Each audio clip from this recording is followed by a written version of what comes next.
Good afternoon to all. आप सभी का वेलकम है फिलर फॉर्म पे। आप सभी को गुड आफ्टरनून। तो स्टार्ट करते हैं आज हम अपनी क्लास विथ न्यू एनर्जी। और आप लोग बताते जाइए कैसे हैं आप सब। और जो लोग ज्वाइन होते जाएं वो लोग मेरे से आप लाइव चैट में अपना नाम डालते जाइए और मुझसे कनेक्ट होते जाइए। आई होप आज मेरी वॉइस आप लोग को अच्छी आ रही होगी। और अच्छी आ रही हो तो एक बार कंफर्म कर स्टार्ट करते दीजिएगा। हैं आज हम आपकी class. Good afternoon Rohit, Shaheen, Shahiba, सबको गुड आफ्टरनून आप सभी को। और आई होप मेरी आवाज आप लोग को आज अच्छी आ रही होगी। गुड आफ्टरनून प्रतीक्षा। मेरी वॉइस आप लोग को कम आ रही थी इसलिए मैं थोड़ी सी टेंस हो गई थी कि मेरी वॉइस आप लोग तक अच्छे से नहीं जा रही है। Good afternoon. तो मेरे माइक में थोड़ी प्रॉब्लम थी, रात में मैंने इसको सेट किया कि मेरी आवाज आप लोग तक प्रॉपर पहुंचे और अच्छे से चीजें मैं क्लियर कर सकूं। तो स्टार्ट करते हैं आज हम अपनी क्लास। आज पहले मैं बता दूं, जो हमारी सीटेट की बैच है वो स्टार्ट हो चुकी है। सभी मेंबर्स इसमें जुड़ चुके हैं। जो लोग तैयारी करा रहे हैं आपकी सीटेट के लिए और जो लोग अभी नए हैं वो चैनल्स को सब्सक्राइब करिए। वीडियो अच्छी लगे तो उसको लाइक भी करिए और शेयर भी करिए ज़्यादा से ज़्यादा। और फिलर फॉर्म ऐप जिसने अभी तक डाउनलोड नहीं किया है वहाँ पे आप डाउनलोड कर लीजिए। आपको वहाँ पे जिन जिन क्लासेस, जो भी हमारे सब्जेक्ट की क्लासेस और तैयारियां चल रही हैं, आपकी पूरी इन्फॉर्मेशन मिल जाएगी वहाँ पर। ठीक है, तो फिलर फॉर्म को आप लोग जल्दी जल्दी सब्सक्राइब करिए। ओके, क्लियर है, थैंक यू। मेरे माइक में थोड़ा प्रॉब्लम हो गया था तो इसलिए मेरी आवाज आप लोग तक नहीं जा रही थी सही। चलिए फिर आगे बढ़ते हैं। जो हमारी सी टेट और एच टेट की बैच है वो 2022 के लिए स्टार्ट हो चुकी है और इसके आपके सारे सब्जेक्ट की क्लासेस दी जा रही हैं। ऑनलाइन क्लासेस हैं ये। और आपकी ये 9 AM से एसएसटी की क्लास है और 3 PM सीडीपी यानी ऋतु मैं आपकी क्लासेस ले रही हूँ। तो 3 PM पे आप लोग मंडे टू सैटरडे रोज प्रेजेंट रहिए, रोज क्लासेस लीजिए ताकि आपका कोई भी टॉपिक छूटे नहीं, हर क्लास को आप अच्छे से कर सकिए। तो जो है ये हमारी तैयारी है, ये फर्स्ट पेपर और सेकंड पेपर दोनों के लिए है और ये बिल्कुल फ्री क्लासेस हैं। इसके लिए आपको कोई चार्जेस नहीं देना पड़ेगा। तो आगे बढ़ते हैं। जो लोग अभी नए हैं चैनल पे वो चैनल को ज्वाइन करिए, सब्सक्राइब करिए और वीडियो अच्छी लगे तो उसको लाइक भी करना बिल्कुल मत भूलिएगा। तो अभी तक जो मैंने आपकी क्लासेस ली थी, आपकी लेक्चर पे पूरे कॉन्सेप्ट मैंने क्लियर किए थे। अभी 4-5 दिन से मैं आपके एमसीक्यू करा रही थी। जितने टॉपिक्स मैंने कराए हैं थोड़े से क्वेश्चन उसमें बचे रह गए हैं। तो कल मैंने पूछा था कि आप लोग को अभी टॉपिक पढ़ना है या एमसीक्यू और करना है, तो आप लोगों ने बोला था कि थोड़ा न्यू टॉपिक अभी जानना है। तो मैं आज टॉपिक आपको क्लियर करूंगी कि वो टॉपिक्स आपके थोड़े से पढ़ते चले और एमसीक्यू भी कराते चलेंगे ताकि आपका कॉन्सेप्ट भी क्लियर होते चले। ठीक है, तो आज जो मैं चैप्टर लाई हूँ मोटिवेशन है वो आपके लिए। मोटिवेशन एक ऐसा है, मैं बोलूँ ये मेरे लिए सबसे फेवरेट चैप्टर है मोटिवेशन। जब मैं क्लास 11th से साइकोलॉजी जब मैंने लिया था तब से इसको पढ़ा। एक होती है रुचि, किसी चीज में विशेष रुचि होना, वो अपने आप को मोटिवेट करता है उस सब्जेक्ट को पढ़ने के लिए। सीटेट में आपका सीडीपी जो है ये आपके फर्स्ट पेपर और सेकंड पेपर दोनों में आता है। सीडीपी आपकी कॉमन चलती है। ठीक है रोहित, इसमें कंफ्यूज नहीं होइएगा कि सीडीपी आपकी एक पेपर में ही आएगी। सीडीपी आपके दोनों पेपर में आएगी। तो जो थ्योरी और कॉन्सेप्ट होती है वो दोनों पेपर के लिए सेम होगी, उसमें कोई चेंजेस नहीं होंगे। हाँ, जो आपका पेडागोजी सेक्शन है उसमें थोड़े से चेंजेस क्वेश्चन प्राइमरी टीचर के हिसाब से और आपके मिडिल जब आप जाते हैं 6 to 8th में पढ़ाने उसके हिसाब से आपके पेडागोजी सेक्शन बनते हैं। बाकी जो कॉन्सेप्ट आप सीडीपी में पढ़ रहे हैं ये सारे आपके दोनों में ही कॉमन आएंगे, दोनों में सेम रहेंगे। ठीक है, तो ये दोनों पेपर के लिए है। चलिए क्लास को आगे करते हैं। बात कर रहे हैं मोटिवेशन। किसी भी कार्य को करने के लिए मोटिवेशन कितना आवश्यक है ये आप भी जानते हैं और हम भी जानते हैं कि मोटिवेशन ही एक ऐसी चीज होती है जो हमें अपने टारगेट को, अपने एम को, जो भी हमारा फिक्स होता है उसको पाने के लिए हमें प्रेरित करता है। यानी एक उद्दीपक का कार्य करता है, स्टिमुलस है किसी कार्य को हमें करने के लिए आगे बढ़ाना।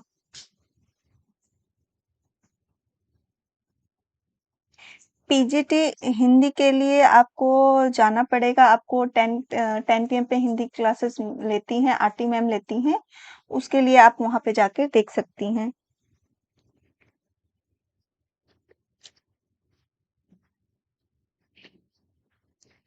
चलिए फिर आगे बढ़ते हैं कि मोटिवेशन क्या है? हमारी मोटिवेशन को अगर हम डिफाइन करते हैं तो क्या किसी कार्य को करने के लिए प्रोत्साहित करना, यानी जो भी हम कोई नया कार्य करने चाहते हैं, अगर उसे हमें मोटिव मिले, कोई मोटिव लेकर चले तो वो कार्य हम कितनी अच्छी तरीके से उसको कर सकते हैं, अपने टारगेट को, अपने गोल को, हर चीज को पा सकते हैं। तो मोटिवेशन जो हमारा इंटरेस्ट है, सेल्फ एफिशिएंसी है, सेल्फ रेगुलेशन है। मोटिवेशन ऐसा कह सकते हैं एक ऐसे हथियार के रूप में यूज होता है जिससे हम किसी कार्य में बहुत अच्छा प्रदर्शन कर सकते हैं, अपने आप को सेल्फ रेगुलेट कर सकते हैं, अपने आप को खुद मोटिवेट कर सकते हैं कि हम उस कार्य को कर सकते हैं।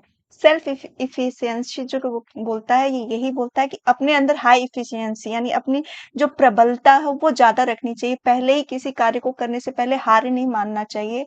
हर चीज को करने से पहले ये मन में रखना चाहिए कि हम इस कार्य को कर सकते हैं। अगर पॉजिटिव थिंकिंग लेकर हम किसी कार्य को करते हैं तो रिजल्ट भी हमेशा पॉजिटिव आता है। इसलिए हमेशा जो अपने आप को खुद मोटिवेट करते रहना चाहिए। दूसरों से मोटिवेशन पाना अच्छी बात है, पर खुद को भी किसी भी एग्जाम के लिए तैयारी कर रहे हो या किसी जॉब के लिए या किसी भी कार्य के लिए कर रहे हैं तो खुद का मोटिवेट होना भी बहुत ज्यादा जरूरी है। जब तक आप मोटिवेट नहीं होंगे किसी कार्य के लिए, उस कार्य में आपको सफलता नहीं मिल सकेगी। ये आपके बुक का है 21 नंबर, ठीक है। जो मैं आपको टॉपिक मोटिवेशन पढ़ा रही हूँ, मोटिवेशन इन लर्निंग में पढ़ा रही हूँ कि मोटिवेशन क्या है, मोटिवेशन की लर्निंग में क्या महत्व है, क्या इसका इम्पोर्टेंस है। ठीक है, तो ये जो टॉपिक है मेरा 21 जो आपके टॉपिक है से लेकर मैं आपको बता रही हूँ। तो आगे पढ़ते हैं कि मोटिवेशन क्या है। कि मोटिवेशन किसी कार्य को करने के लिए प्रोत्साहन है, यानी अभिप्रेरणा जो शब्द हम बोलते हैं मोटिवेशन, ये अंग्रेजी शब्द है और ये लैटिन भाषा के मोटम शब्द से निकला है। यानी मोटम का क्या होता है? गति प्रदान करना। गति यानी जो भी आप कार्य कर रहे हैं उसमें आपको मूवमेंट देना, उस कार्य को आपको आगे बढ़ाने का कार्य हमारा मोटिवेशन करता है। तो ये हमारा होता है मोटिवेशन। तो मोटिवेशन आप लोग समझ गए होंगे कि मोटिवेशन जो हमें किसी कार्य को गति प्रदान करे, हम किसी कार्य को कितने अच्छे तरीके से कर लें। और ये मोटिवेशन उत्पन्न कहाँ से होता है? सबसे पहले जो मोटिवेशन अगर हम बोलते हैं आवश्यकता, आवश्यकता ही हमें मोटिवेट करती है किसी कार्य को करने की। आवश्यकता किसी चीज की न्यूनता या कमी होती है तब हमारी वो उस चीज की आवश्यकता पड़ती है, और आवश्यकता जब होती है तो एक ड्राइव, एक अंतर्नोद उत्पन्न होता है किसी कार्य को करने के लिए। तो जब तक किसी चीज की आवश्यकता नहीं होगी हम उस कार्य को नहीं करेंगे। तो सबसे जरूरी क्या होती है? आवश्यकता। तो आवश्यकता ही आविष्कार की जननी है और आवश्यकता ही किसी कार्य को करने के लिए हमें अभिप्रेरित करती है। तो इसका जो एक साइकिल अगर हम कहें कि अभिप्रेरणा का जो चक्र चलता है वो क्या होता है? आवश्यकता। ये आवश्यकता हमारी आंतरिक भी होती है, बाहरी भी होती है। इन्हीं आवश्यकताओं को ध्यान में रखते हुए या अभिप्रेरित होकर हम किसी व्यवहार को करते हैं। तो यहाँ पे देख सकते हैं कि सभी मानव व्यवहार किसी न किसी रूप के जवाब में उत्पन्न होते हैं। यानी हम जो भी एक्टिविटीज करते हैं वो किसी न किसी कारण से करते हैं। वो कारण क्या होते हैं? हमारे आंतरिक शारीरिक रूप होते हैं, बाहरी होते हैं, जो पर्यावरण के द्वारा होते हैं, उत्तेजन का व्यवहार।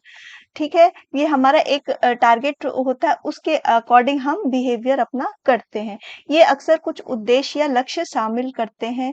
ये आयोजित किए जाते हैं। व्यवहार उद्देश्यों की उत्तेजना के परिणाम स्वरूप होता है। जो हमारे नीड होती है, ड्राइव होते हैं, उससे हम उद्वेलित होते हैं, उत्तेजित होते हैं, तब किसी कार्य को करना हम स्टार्ट करते हैं। इस प्रकार प्रेरणा व्यवहार को सक्रिय करने, बनाए रखने और निर्देशित करने की प्रक्रिया के रूप में परिभाषित किया जाता है। यानी जब तक हम मोटिवेट नहीं होंगे हम किसी कार्य को नहीं करेंगे। मोटिवेट होंगे तो हम सक्रिय होंगे और अपने जो भी हमारा लक्ष्य है उसको निर्देशित करेंगे और उस टारगेट को हम पूरा कर पाएंगे। तो आगे बढ़ते हैं। तो टाइप ऑफ मोटिवेशन, इस हिसाब से मोटिवेशन को दो भागों में बांटा गया। जो हमारी मोटिवेशन होती है, एक तो हमारी आंतरिक होती है, जो हमारी आंतरिक आवश्यकताएं होती है उससे हम मोटिवेट होकर किसी कार्य को करते हैं। और दूसरी जो होती है हमारी बायो होती है, यानी हम बायो जगत से अभिप्रेरित होकर किसी कार्य को करने की कोशिश करते हैं और उसमें अपना टारगेट फिक्स करते हैं। तो इन दोनों की ही बात कही गई है कि टाइप ऑफ मोटिवेशन जो 2 प्रकार की होती हैं, एक हमारी आंतरिक होती है और दूसरी हमारी बाह्य होती हैं। तो आगे बढ़ते हैं, इसको हम इस तरह से जानते हैं टाइप ऑफ मोटिवेशन। पहला हम कह सकते हैं इंट्रिंसिक और दूसरा है एक्सट्रिंसिक, ठीक है? यानी कि आंतरिक और बायो। आंतरिक में अगर हम बात करें तो क्या होगा आंतरिक में, हम खुद को ऑटोनोमस, खुद को अपने आप को बढ़ाने की आगे जो हमारी आंतरिक आवश्यकताएं, शारीरिक आवश्यकताएं होती हैं, उनको बात करते हैं कि उसमें क्या आते हैं। इनको जैविक भी बोलते हैं। जैविक जो हमारी खुद की बायोलॉजिकल नीड्स होती हैं, उनके अकॉर्डिंग हम कुछ करते हैं। तो उसमें हमारी क्या आती है, हमारी क्यूरियोसिटी आती है, हमारे रिश्ते आते हैं, हमारे जो भी हमारे मित्र, फैमिली, उनसे जो प्यार होता है, हमारी भूख, प्यास, काम, सेक्स, लर्निंग, ये सब चीजें हमारी आंतरिक आवश्यकताएं होती है, जिनको पूरा करने के लिए हम प्रयास करते हैं, अभिप्रेरित होकर हम उस कार्य को करते हैं।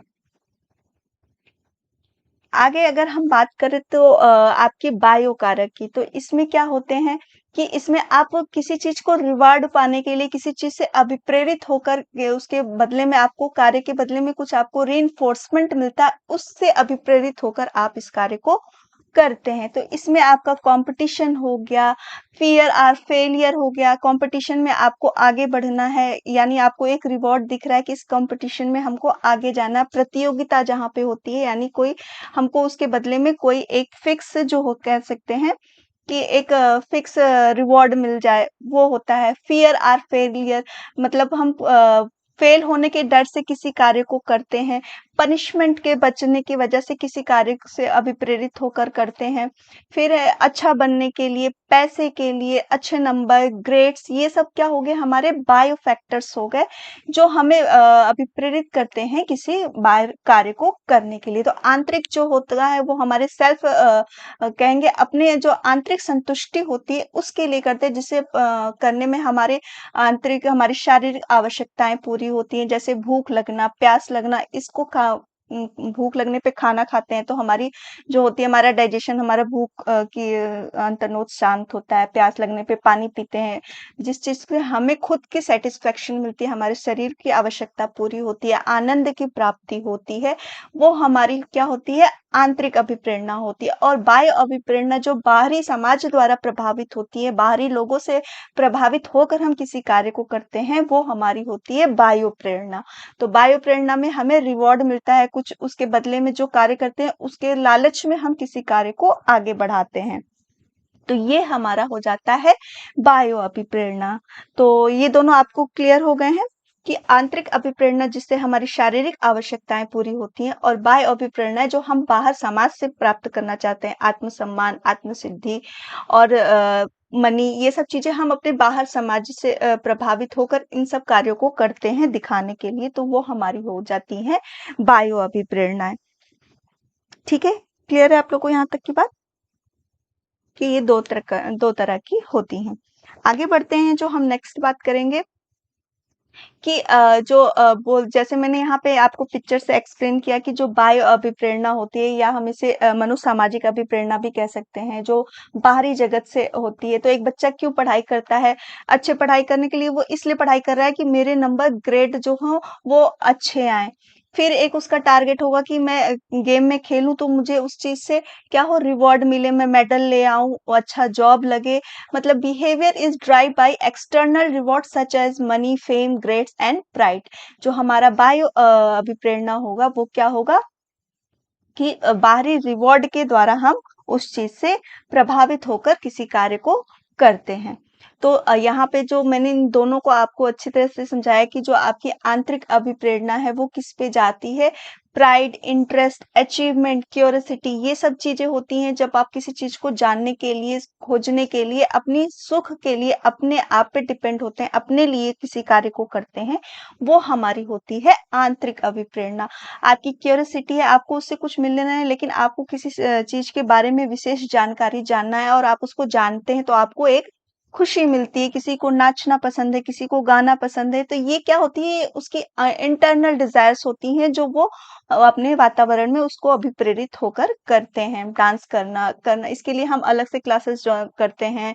वो चलिए ये सब हमारे अपनी सुख के लिए, अपनी जो हमें खुद को पसंद है उसके लिए करते हैं। बाहरी चीजों के लिए जो समाज द्वारा बनाए गए हैं उसके उससे हम अभिप्रेरित होकर किसी व्यवहार को करते हैं। ठीक है, आई होप आप लोग को यहाँ तक बिल्कुल क्लियर हो गया होगा कि आंतरिक अभिप्रेरणा और बाह्य अभिप्रेरणा क्या है। इसको एक दूसरे रूप में जैविक अभिप्रेरणा और मनोसामाजिक अभिप्रेरणा भी कहते हैं। जो हमारी आंतरिक अभिप्रेरणा हमारी भूख प्यास से संबंधित होती है, हमारी शारीरिक आवश्यकताओं से संबंधित होती है, और जो एक्सट्रेनिक होती है ये हमारे बाह्य अभिप्रेरक होते हैं जो हमें अपने समाज में उपलब्धि प्राप्त करने, मनी प्राप्त करने, यानी किसी चीज का रिवॉर्ड पाने के लालच में हम करते हैं। यहाँ तक आप लोग को क्लियर हो गया? आगे पढ़ते हैं। इसमें जो सबसे फेमस जो थ्योरी दी गई थी वो मैस्लो द्वारा दी गई थी, मैस्लो हायरार्की ऑफ नीड्स। इनकी मैस्लो जी की आवश्यकता सिद्धांत बोलते हैं इसको, आवश्यकता पदानुक्रमिक सिद्धांत। तो ये काफी इम्पोर्टेंट है इनकी थ्योरी में, और ये जो थ्योरी होती है हम जनरली अपने लाइफ में भी यूज करते हैं। आप सब भी इस चीज कैटेगरीज में आते हैं। तो इन्होंने एक पिरामिड के रूप में इसको किया था।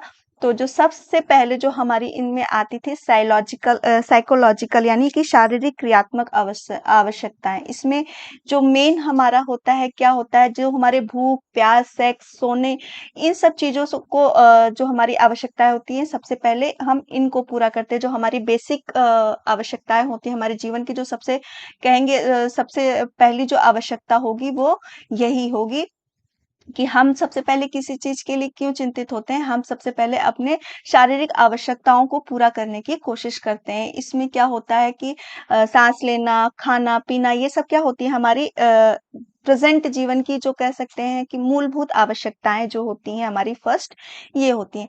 सेकंड जब इन सबों की पूर्ति होती है तो हम किस पे जाते हैं, सेफ्टी यानी कि सुरक्षा। हमारे खुद की सुरक्षा कैसे होनी है, कैसे करना है, यानी हमने खाने-पीने की व्यवस्था तो कर ली, फिर आगे का हमको आगे के लिए भविष्य के लिए क्या सोचना है, क्या करना है। तो उसमें क्या होता है कि हमारे ये आवश्यकता होगी तो हम अपने जॉब के लिए, नौकरी के लिए, पढ़ाई के लिए इन सब चीज़ों को रिसोर्स बनाते हैं, पढ़ते हैं, करते हैं। जैसे इसमें दिया है कि सिक्योरिटी ऑफ बॉडी, अपने शरीर की रक्षा के लिए घर-मकान लेते हैं, अपने जीवन खर्चा चलाने के लिए कहीं नौकरी करते हैं, मॉरलिटी लेते हैं, फैमिली करते हैं, हेल्दी रहने के लिए, मतलब अपने आप को सुरक्षित किस तरह से हम रख सकते हैं, उन सब चीज़ों के लिए अभिप्रेरित होकर हम कार्य करते हैं। ये हमारा दूसरे नंबर पे आता है। थर्ड हमारा आता है जब ये दोनों आवश्यकताएँ पूरी होती हैं तब हम किसमें जाते हैं? अपने फैमिली मतलब कहते हैं गृहस्थ जीवन में हम घुसने की प्रयास करते हैं। तो आप सब जानते हैं कि हम खाना-पीना तो करते ही, ये हमारी जो होती हैं दैहिक आवश्यकताएँ, इनको हमको लेकर ही चलना है। ये इसके बिना हम चल नहीं सकते, ये हमारी प्राइमरी हो गई।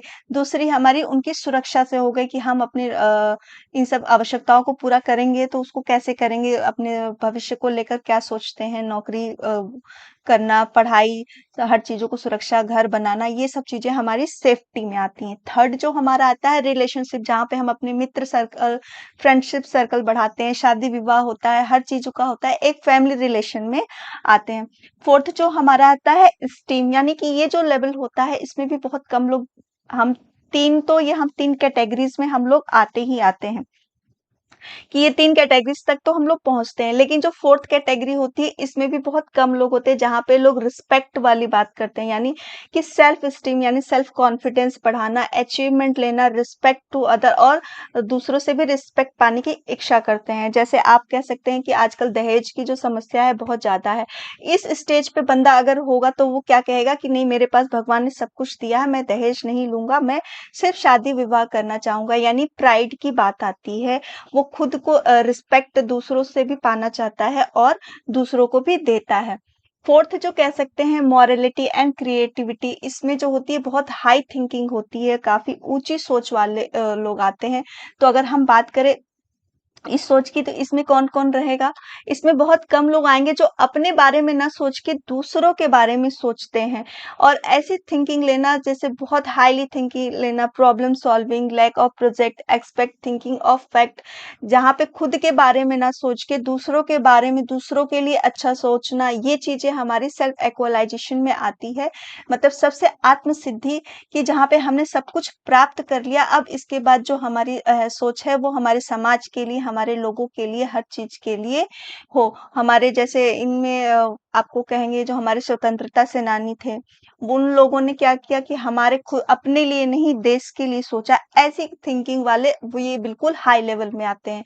तो जैसा आप सब जानते होंगे, ऐसे थिंकिंग वाले बहुत कम लोग होते हैं, ऐसे बहुत कम लोग ही इस आवश्यकता को पूरी करते हैं। तो हम जो मेनली हम देखते हैं, हम इन 3 चीज़ों के पीछे ही भागते रहते हैं, दौड़ते रहते हैं।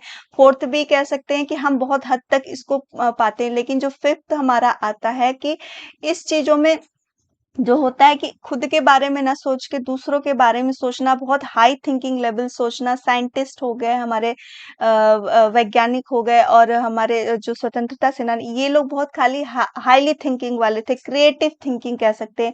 इस तरह की थिंकिंग वाले लोग जो थे वो इस 5th लेवल में आते हैं, जो अपनी आवश्यकताओं को पूरी करने के लिए प्रेरित होते हैं, अभिप्रेरित होते हैं कार्य करने को।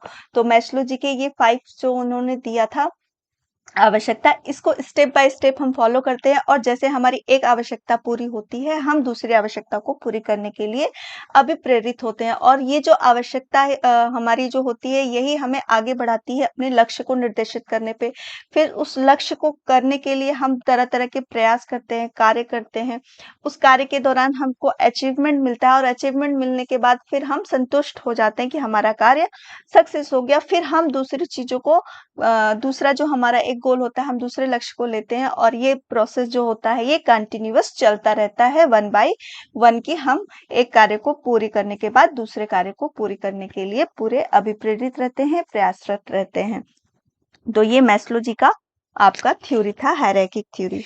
ठीक है, तो आगे बढ़ते हैं कि मोटिवेशन एंड लर्निंग। जो मोटिवेशन है, इसका लर्निंग में क्या यूज हुआ, इसको लर्निंग में कैसे करेंगे? तो एक शिक्षक के होने के नाते एक मोटिवेशन, एक ऐसा हम कह सकते हैं, एक ऐसा औजार है जिससे हम किसी कार्य को सही दिशा में अभिप्रेरित कर सकते हैं, एक स्टूडेंट को अपने अभिप्रेरित कर सकते हैं, खुद भी मोटिवेट होते रहते हैं कि हम कितनी अच्छी शिक्षा अपने शिक्षार्थियों को दे सके, कितना अच्छा उन्हें कर सके। तो वहीं पे ये बात कही गई कि प्रेरणा विशेष लक्ष्यों के प्रति व्यवहार को निर्देशित करती है।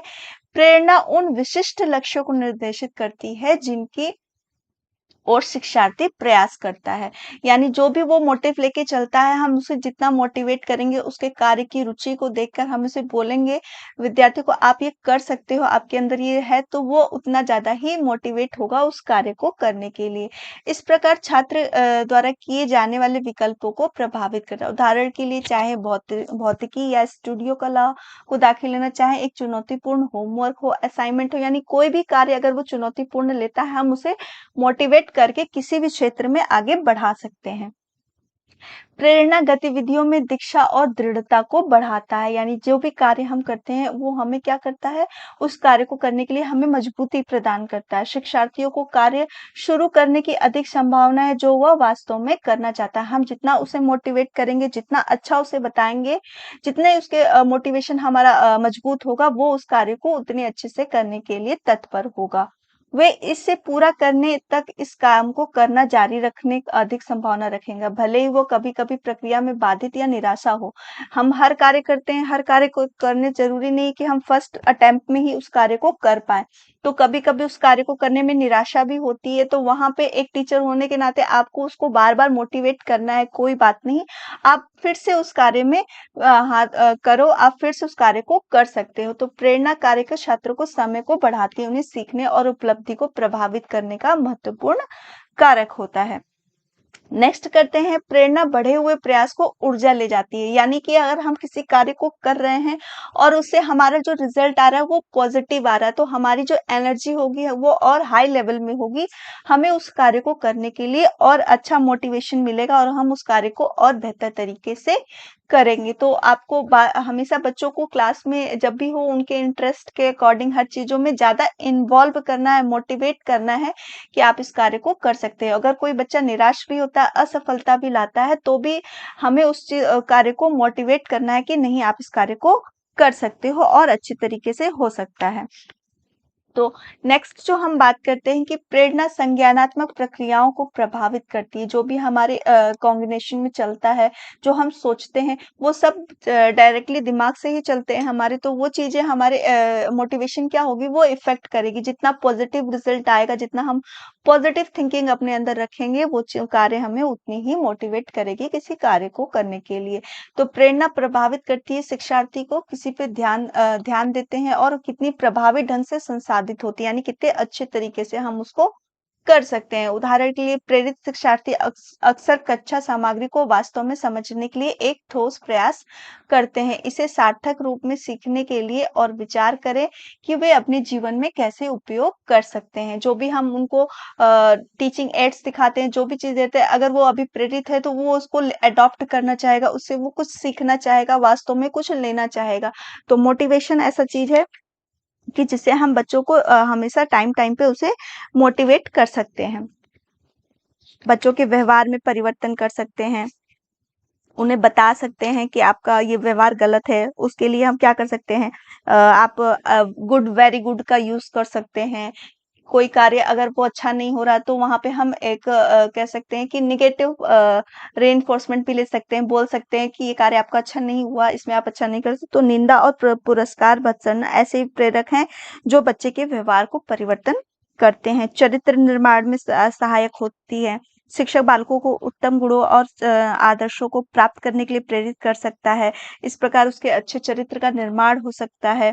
ध्यान केंद्रित करने में सहायता करना, बच्चा जो कुछ भी सीखता है उस पे कितना अटेंशन देता है, तो उसको भी हम ध्यान में रखते हुए बच्चे को कर सकते हैं कि इस चीज़ों को ज़्यादा ध्यान दो कि ताकि तुम्हें ये चीज़ें समझ में आए। तो ये सब जो होते हैं, हम ये क्लास में अपने टीचिंग लर्निंग प्रोसेस के दौरान बच्चों को अभिप्रेरित करते हैं उनके सब्जेक्ट में। ठीक है, उनकी रुचि का विकास करना, किसी चीज़ में अगर हम बार-बार उन्हें मोटिव करें, अगर कोई बच्चा क्लास में किसी चीज़ में अच्छा कार्य करता है, तो हम एक मोटिवेशन दे सकते हैं कि तुम्हारी ड्राइंग बहुत अच्छी है, तुम्हारी साइंस बहुत अच्छी है, तुम्हारा ये कार्य बहुत अच्छा है। तो शिक्षक उसको अभिप्रेरित करता है कि उस कार्य को हम और कितने बेटर से कर सकें और कितने अच्छे तरीके से उसे समझा सकें। तो जो टीचर यहाँ पे होता है, एक गुड मोटिवेटर, कह सकते हैं, ये क्वेश्चन भी कहता है कि गुड मोटिवेटर के रूप में आ सकता है। एक अपने बच्चे को अच्छे जगह पे अच्छा निर्देश दे सकता है किसी कार्य को करने के लिए, किसी विषय में, किसी सब्जेक्ट में, जो भी उसका स्पेशल हो, किसी विशेष कार्य में, उसमें हम उसको मोटिवेट करके उस कार्य को करा सकते हैं। तो ये चीजें होती हैं जो हम मोटिवेशन में यूज करते हैं लर्निंग में। ठीक है, तो यहाँ तक आप लोग को क्लियर है? यहाँ तक कोई डाउट?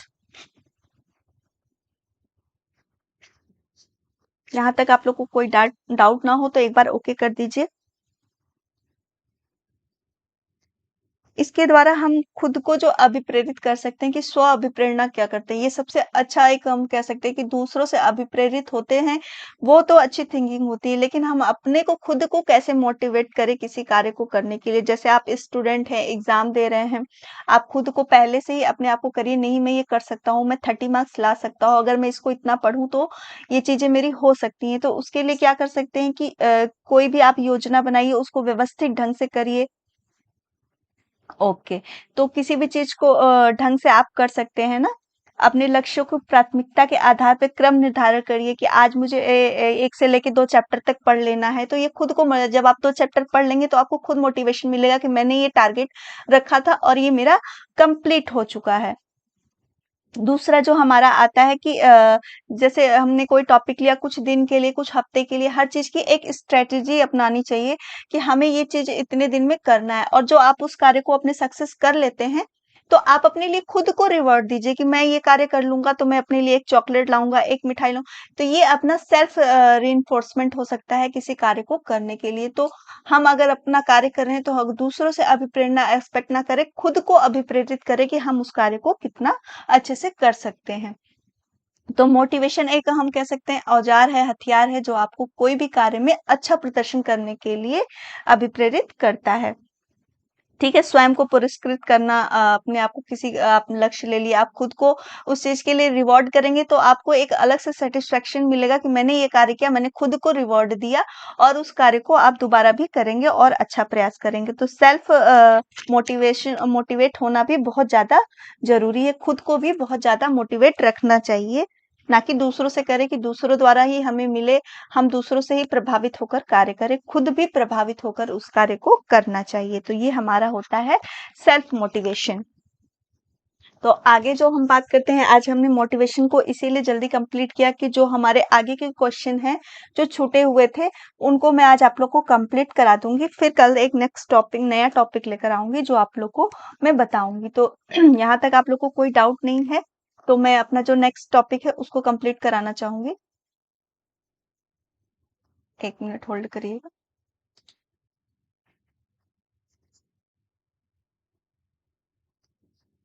तो वहां तक मैंने आपको उस दिन 20 क्वेश्चन करा लिए थे। इसके बाद जो क्वेश्चन थे वो मेरे छूट गए थे आप लोगों से, तो इसको भी आज कंप्लीट कर लेते हैं ताकि जो जितने मैंने टॉपिक पढ़ाए हैं उसके क्वेश्चन भी हो जाएं आप लोगों के लिए। ठीक है, तो यहाँ पे जो आपको क्वेश्चन दिख रहा होगा उसको बड़ा कर देती हूँ मैं। ठीक है, तो अब आप लोग को क्लियर दिख रहा होगा। तो जो मैंने बताया था कि प्याजे के संज्ञानात्मक विकास के सिद्धांत के अनुसार औपचारिक परिचालन चरण उम्र शुरू होती है, वो कौन सी है? According to Piaget theory of cognitive development, the formal operational stage start at age। वो कौन से स्टार्ट से एज होती है? 5, 6, 7 और 11। जो ऑपरेशनल फॉर्मल ऑपरेशनल स्टेज की उन्होंने बात करी थी वो कौन से स्टेज से स्टार्ट होती है, वो कौन सी आयु होती है? तो इसका आंसर करिएगा ताकि आज का मैं जल्दी से ये वाला आपका करा दूं क्वेश्चन जो मेरे छूट गए थे आप लोगों के। आंसर करिए सभी लोग। 5। जो प्याजे जी ने 4 स्टेजेस दिए थे, मैंने आप लोग को बताया था। सेंसरी मोटर स्टेज, सेकंड था प्री ऑपरेशनल स्टेज, फिर हमारा आ गया था कॉन्क्रीट ऑपरेशनल स्टेज और फॉर्मल ऑपरेशनल स्टेज। तो जो हमारा स्टेज स्टार्ट हुआ था यहाँ पे फॉर्मल ऑपरेशनल स्टेज की बात कही गई, तो इनकी 4th स्टेज थी, वो थी 11 टू अबव 11 टू 15 ईयर, यानी फॉर्मल ऑपरेशनल स्टेज थी वो हमारी। तो जो फर्स्ट थी, मैंने इसको कई बार आप लोग को क्लियर किया था कि जो हमारी स्टेज थी, हाँ 11, ज्योति ने सही जवाब दिया है। 11 वर्ष जो होती है शुरू होती है वो हमारी यही होती है, ये होती है 11 से 15 वर्ष जो उन्होंने स्टार्ट किया था। 5 नहीं होगी, 5 तो आपकी 0 to 2 आपकी सेंसरी मोटर स्टेज हो जाती है। सेकंड जो आपकी आती है प्री कन्वेंशनल स्टेज, वो आपकी आती है 2 to 7 ईयर, फिर 7 to 11 ईयर आपकी कॉन्क्रीट आती है, और फॉर्मल ऑपरेशनल स्टेज आपकी 11 to 15 ईयर या उससे अबव में जाती है, इनकी 4th स्टेज होती है। और इस स्टेज में बच्चे क्या होते हैं? अमूर्त रूप से किसी चीजों को सोचना, थिंकिंग करना, लॉजिकल रीजनिंग देना, हर चीजें मतलब काफी उनकी डेवलप हो जाती है। वो गणना में किसी चीज को जो चीजें उनके सामने प्रेजेंट नहीं है उसके बारे में भी वो सोचते हैं, अपनी थिंकिंग प्रेजेंट करते हैं, लॉजिकल देते हैं। तो यहाँ पे वो एब्स्ट्रैक्ट थिंकिंग करने लगते हैं। तो ये उनका जो था वो फॉर्मल ऑपरेशनल स्टेज में था, 11 ईयर से वो स्टार्ट होती है।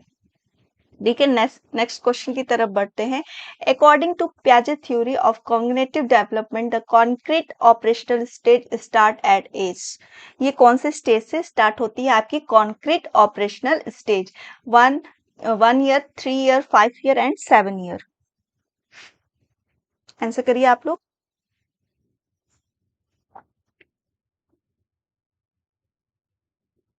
21 का करिए कि प्याजे जी ने 4 स्टेजेस बताए थे, उन्हीं में से मैंने आपका 4th जो अभी पिछला क्वेश्चन कराया है आपका, वो था फॉर्मल ऑपरेशनल स्टेज। और जो इस अभी स्टेज की बात की गई है वो कॉन्क्रीट ऑपरेशनल स्टेज यानी मूर्त संक्रियात्मक अवस्था की बात की जा रही है।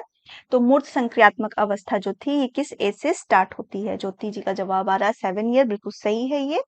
तो इसका जो आंसर होगा वो हमारा 7 ईयर होगा, कि ये 7 ईयर होती है। ठीक है, 7 to 11 ईयर्स होती है ये। डी नहीं होगा ये, सॉरी डी ही होगा। हाँ, शाहीन का जवाब सही है, 7। ठीक है, नेक्स्ट क्वेश्चन पे चलते हैं। अकॉर्डिंग टू जीन पियाजे, children are no longer incognitive when entering. Jean पियाजे के अनुसार में प्रवेश करते समय बच्चे अब अहंकारी नहीं होते। ये कौन से होते हैं? इगोसेंट्रिक होते हैं किस एज में? अकॉर्डिंग टू जीन पियाजे, children are no longer egocentric when entering. किस एज में जाके वो होते हैं तो वो इगोसेंट्रिक नहीं होते हैं, वो चीज खत्म हो जाती है। रोहित का जवाब आ रहा है 1। 22 का आंसर करिए कि जीन पियाजे के अनुसार किस एज में बच्चे जब प्रवेश करते हैं तो जो इगोसेंट्रिक या आत्म केंद्रितता की भावना जो होती है वो समाप्त हो जाती है। वो बाहरी दुनिया से अटैच हो जाते हैं, वो सोचने लगते हैं, हर चीज को रियलाइज करते हैं, देखते हैं। तो ये जो स्टेज होती है वो कौन सी एज स्टेज होती है? हमारी सेंसरी मोटर स्टेज होती है, प्री ऑपरेशनल स्टेज होती है, फॉर्मल ऑपरेशनल स्टेज होती है, या फिर कॉन्क्रीट ऑपरेशनल स्टेज होती है?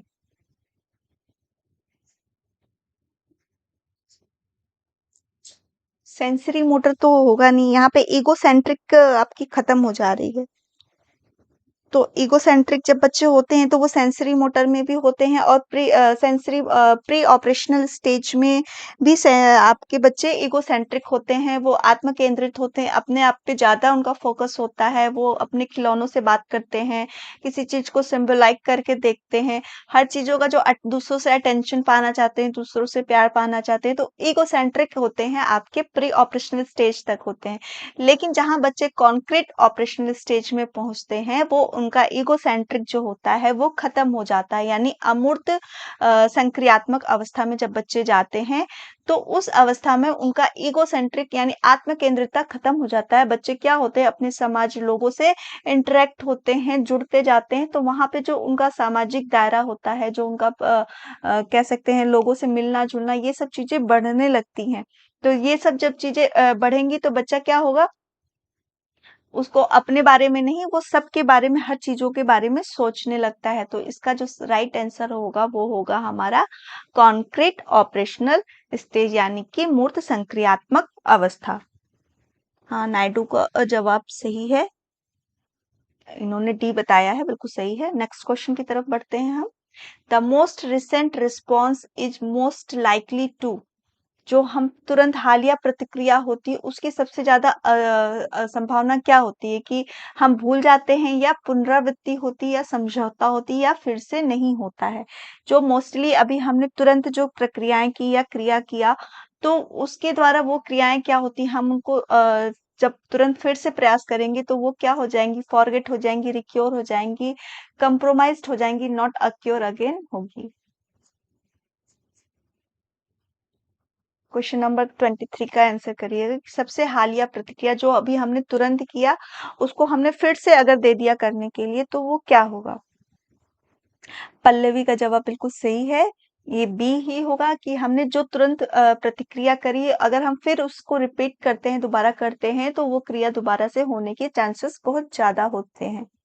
ठीक है, शाइन का भी जवाब सही है, बी होगा 23 का, बी। तो आगे बढ़ते हैं। ये क्वेश्चन आज हमें कंप्लीट करना है, इसलिए मैं जल्दी जल्दी आप लोग को करा रही हूँ। तो education of children with special need should be provide. जो यहाँ पे इंक्लूसिव एजुकेशन से ये प्रश्न आपके पूछे गए हैं, जो आपकी समावेशी शिक्षा में होते हैं, विशेष आवश्यकता वाले बच्चों को उनमें इंक्लूड किया जाता है। तो ये क्या बोलता है कि विशेष आवश्यकता वाले बच्चों की शिक्षा प्रदान की जानी चाहिए along with other normal children by methods developed for special children in special school by special teacher in special school। यानी कि अन्य समान बच्चों के साथ ही हम उनको शिक्षा देंगे जो स्पेशल नीड्स वाले बच्चे हैं, या विशेष स्कूल में विशेष बच्चों के लिए विकसित विधियों द्वारा करेंगे, विशेष स्कूल में करेंगे, या विशेष स्कूल में विशेष शिक्षकों द्वारा करेंगे? तो 24 का आप सभी आंसर करिए। कि जो स्पेशल नीड्स वाले बच्चे हैं, जो समावेशी शिक्षा की बात होती है, इंक्लूसिव एजुकेशन की बात की गई, उसमें किया गया कि जो विशेष आवश्यकता वाले बच्चे हैं, इन विशेष आवश्यकता वाले बच्चों में कौन-कौन से बच्चे आते हैं, हमारे प्रतिभाशाली बच्चे आते हैं, हमारे पिछड़े बालक आते हैं, समस्यात्मक बालक आते हैं, मंदबुद्धि बालक आते हैं या शारीरिक रूप से जो विकलांग बच्चे हैं। इन लोगों की शिक्षा हमें अलग स्कूल में ना देते हुए एक ही विद्यालय में सबके साथ समान शिक्षा देने की बात कही गई थी, वो हमारी समावेशी शिक्षा है। तो समावेशी शिक्षा में स्पेशल नीड्स वाले बच्चों को भी इंक्लूड किया गया, इसीलिए इसको समावेशी शिक्षा किया गया। तो यानी जो सामान्य बच्चे हैं उनके साथ ही ये शिक्षा देने की बात कही गई। हाँ, साहिब का जवाब बिल्कुल सही आ रहा है। 24 का ए होगा, अन्य समान बच्चों के साथ। इंक्लूसिव एजुकेशन जो बात करता है वो यही कहता है कि इन सब बच्चों को अलग से शिक्षा ना देकर इन सामान्य बच्चों के साथ ही स्पेशल तरीके से टीचर को इतना कह सकते हैं इतना प्रोफेशनल उसके लिए विशेष प्रशिक्षण द्वारा अपॉइंट किया जाए ताकि वो सारे बच्चों को एक समान शिक्षा दे, उनकी कैटेगरी के अनुसार उनको एक अच्छी शिक्षा प्रदान कर सके, उन्हें अलग सा फील ना हो, उन सामान्य बच्चों के साथ उन्हें विकसित कर सके, उनका सर्वांगीण विकास कर सके, इसलिए हमें इन सामान्य बच्चों के साथ ही उन्हें शिक्षा देनी है। हाँ, आप सभी का जवाब बिल्कुल सही आ रहा है। तो आगे बढ़ते हैं। To make a assessment a useful and interesting process, one should be careful about. मूल्यांकन को उपयोगी और रोचक प्रक्रिया बनाने के लिए किसी को के बारे में सावधान रहना चाहिए। जब भी हम असेसमेंट कर रहे हैं उसको रोचक बनाने के लिए हमें किस चीज में सावधान रहना चाहिए। विभिन्न छात्रों के बीच में तुलना करना, बुद्धिमान या औसत शिक्षार्थियों के रूप में छात्रों को लेबल करना, शैक्षिक और सह शैक्षिक सीमाओं पर पार छात्र को सीखने के बारे में जानकारी एकत्र करने के विभिन्न तरीकों का उपयोग करना, प्रतिक्रिया देने के लिए तकनीकी भाषा का उपयोग करना। तो इसका जवाब क्या होगा? पल्लवी दे रही हैं, पल्लवी लोहिया सी बोल रही हैं। तो 24 का सी बोल रही हैं।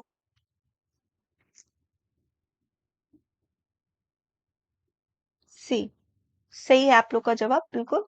जो इसका होगा सी की जब भी हम असेसमेंट कर रहे हैं, रोचक कर रहे हैं तो उसमें क्या करेंगे? जो भी हम शैक्षिक और यानी को शैक्षिक सीमाओं के पार छात्र को सीखने के बारे में जानकारी एकत्र करने के विभिन्न तरीकों का उपयोग करना बताएंगे। यानी कोई एक पर्टिकुलर से नहीं, हर तरीकों से बच्चों को सिखाना, असेस करना ही हमारा लक्ष्य होना चाहिए, जो मूल्यांकन हमारा होता है। ठीक है,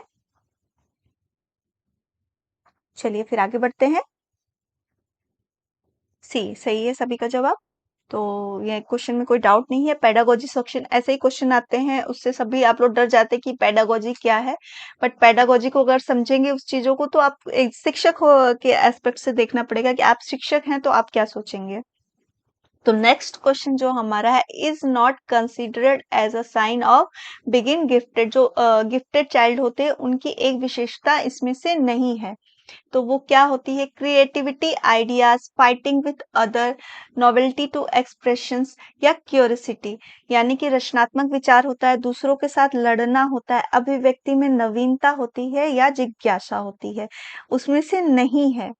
ये ध्यान रखिएगा कि is not considered as a sign of being gifted child की बात हो रही है। तो हाँ, इसका जवाब जो है बी होगा सही। दूसरों के साथ लड़ना, रचनात्मकता उनमें पाई जाती है, जो प्रतिभाशाली बच्चे होते हैं। गिफ्टेड चाइल्ड की बात हो रही है तो वो प्रतिभाशाली हैं तो क्रिएटिविटी उनमें रहेगी ही। नए चीजों को जोड़ना, नई तरीके से अभिव्यक्त करना उनकी एक विशेषता है। जिज्ञासा, क्यूरियोसिटी उनके अंदर बहुत ज्यादा होती है, तो ये भी उनकी विशेषता है। लेकिन दूसरों के साथ लड़ना ये उनकी एक विशेषता नहीं है। हाँ, तो इसका जवाब आप सभी का बिल्कुल सही आ रहा है, बी।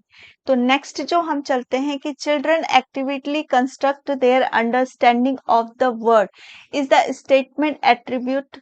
किसके द्वारा ये कहा गया था कि बच्चे अपनी समझ का निर्माण करते हैं, सक्रिय रूप से वो क्रिएटिव होते हैं, ये किसके द्वारा बोला गया था?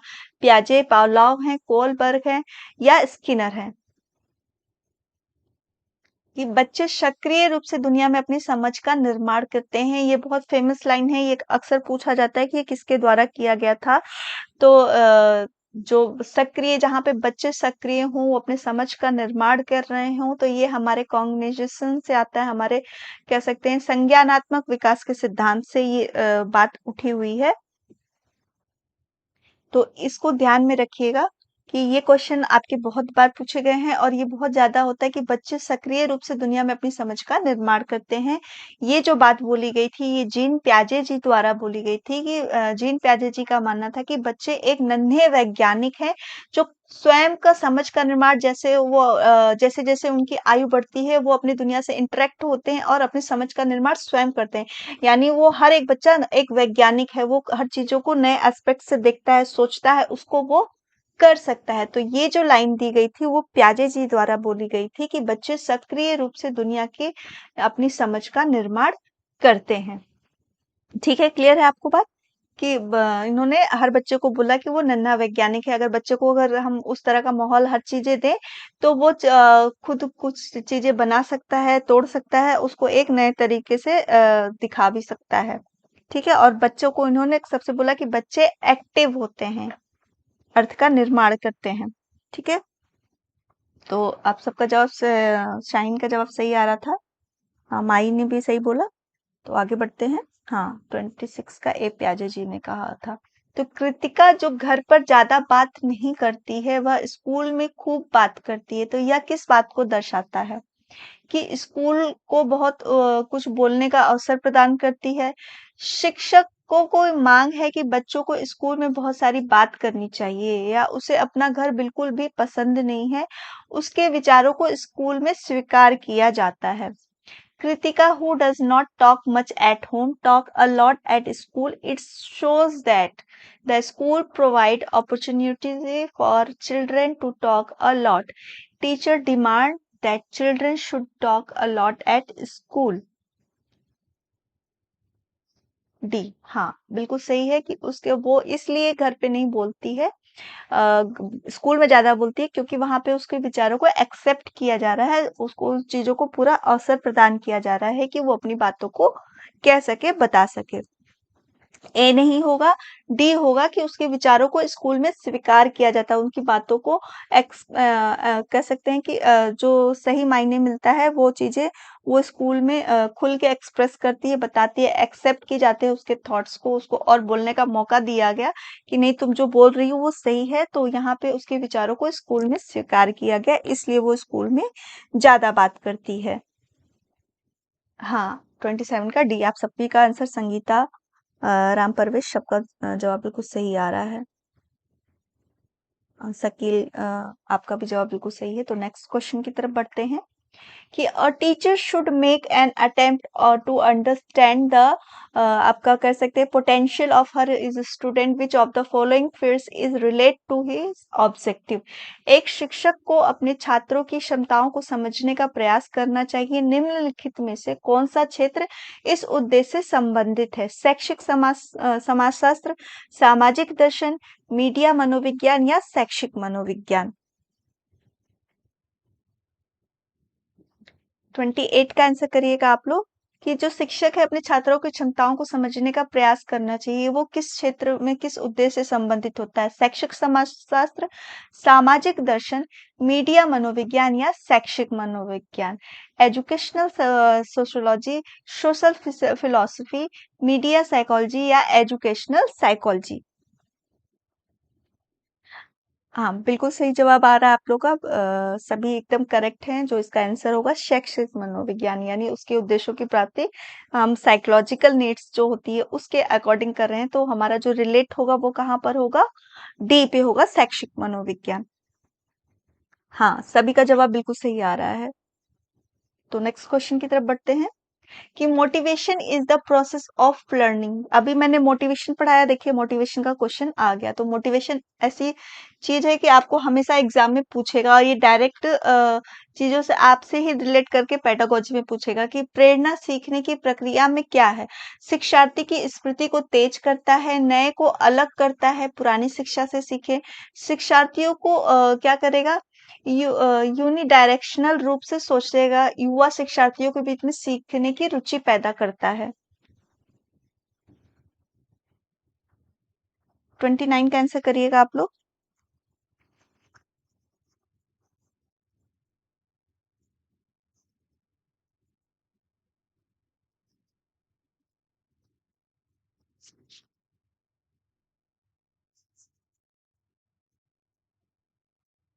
28 का डी, 29 का डी। हाँ, बिल्कुल सही है कि ये सीखने की रुचि पैदा करेगा। मोटिवेशन क्या करता है? हमें किसी कार्य में इंटरेस्ट पैदा करेगा। जब इंटरेस्ट होगा तो उस कार्य को हम करने के लिए आगे और अभिप्रेरित होंगे, उस कार्य को करेंगे। तो बिल्कुल सही जवाब आप सबका आ रहा है कि युवा शिक्षार्थियों के बीच सीखने के लिए रुचि पैदा करेगा। Create interest for learning among young learners. तो सीखने की प्रक्रिया में जो होगा ये इंटरेस्ट पैदा करेगा। हाँ, सभी का जवाब बिल्कुल सही है। आज मोस्टली लोगों के आंसर सही आ रहे हैं। अभी तक में मैंने जो एनालाइज किया, आप लोगों को असिस्ट किया, तो उसमें मोस्टली अभी तक के क्वेश्चन में आधे लोग सही कर रहे थे, आधे लोग गलत कर रहे थे, पर आज आप सभी के आंसर बिल्कुल सही सही आ रहे हैं। तो आगे बढ़ते हैं। Learning can be enriched if, सीखना समृद्ध हो सकता है यदि ये क्या हो, वास्तविक दुनिया की स्थितियों को कक्षा में लाया जाए, जिससे छात्र को एक दूसरे के साथ बातचीत करते हैं और शिक्षक सुविधा प्रदान करता है। बी हमारा होगा कि कक्षा में अधिक से अधिक शिक्षण एड्स का उपयोग किया जाएगा, यानी जो टीचिंग एड्स होते हैं। शिक्षक विभिन्न प्रकार के व्याख्यान और स्पष्टीकरण का उपयोग करते हैं। कक्षा में आवधिक परीक्षणों की उचित ध्यान दिया जाए। Due attention is paid of periodic test in class. Teacher use different type of lecture and explanation. More and more teaching aids are used in the class. Situation from the real world are brought into the class in which student interest with each other and teachers facilitates. ठीक है, 30 का ए। बिल्कुल सही जवाब आप लोग का आ रहा है कि सीखना समृद्ध तभी हो सकता है जब उसको हम रियल वर्ल्ड से कनेक्ट करें। जो भी चीजें हम उनको बताएं, डिफाइन करें, उनको रियलिटी से बताते हुए करें, और जो शिक्षक है वो क्या हो, एक सुविधाकर्ता के रूप में वहां पर हो, उसे फैसिलिटीज वो दे, वो सुविधाएं प्रदान करे, जिससे बच्चे और अच्छे से सीख सके। तो आप सबका जवाब बिल्कुल सही आ रहा है। तो ये हमारे पूरे 30 क्वेश्चन हो चुके हैं उस दिन जो मेरे छूट चुके थे। तो आज का आपको सेशन कैसा लगा?